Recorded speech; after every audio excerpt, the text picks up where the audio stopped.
From the national newsroom of the Canadian Press, I'm Karen Rebo. Canada's two largest railways were poised to get back to business early today after a 4-day work stoppage. Canadian National Railway Company and Canadian Pacific Kansas City shut down railways last Thursday, locking out workers and disrupting freight traffic nationwide. The lockouts affected more than 9,000 railway workers amid an ongoing contract dispute between the two companies and the Teamsters Union.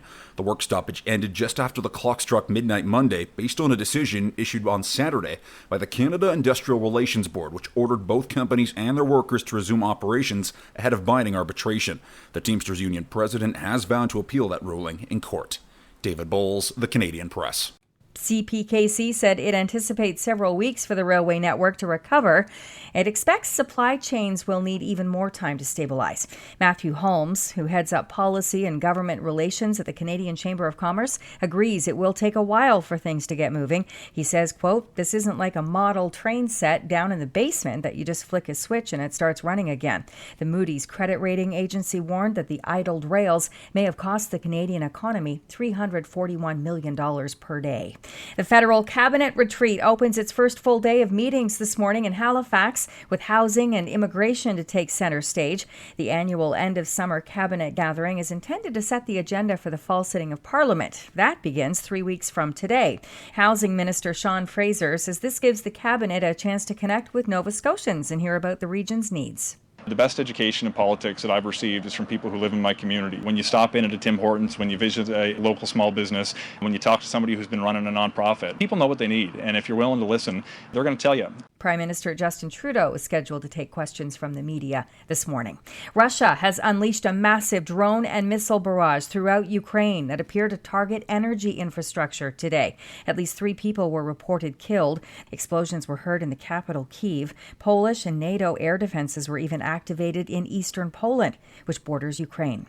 The Dutch data protection watchdog has slapped a hefty fine equivalent to $324 million US on ride-hailing service Uber for allegedly transferring personal details of European drivers to the U.S. without adequate protection. Uber called the decision flawed and unjustified and vows it will appeal. And Lathan Norton was sick, and he didn't play on Saturday at the Little League World Series in Pennsylvania. But on Sunday, he scored the winning run for his team to win the championship. Norton raced home from second base on a walk-off bunt and an overthrow at first as Lake Mary, Florida, rallied to beat Chinese Taipei 2-1 in extra innings and claim the title. Honestly, I don't think I've been able to let it set in right now, but it feels so good. This is the Canadian Press. In sports, the Blue Jays completed a sweep of their 7-game season series against the LA Angels, wrapping up a little homestand Sunday, beating the Angels 8-2 on 2-run home runs, each from Addison Barger and Alejandro Kirk. Now, former Toronto Blue Jay and now Boston Red Sox catcher Danny Jansen is preparing to make a slice of baseball history. He's preparing to become the first major league player to ever appear in the same game for both teams. He will do so Monday night in Boston's Fenway Park.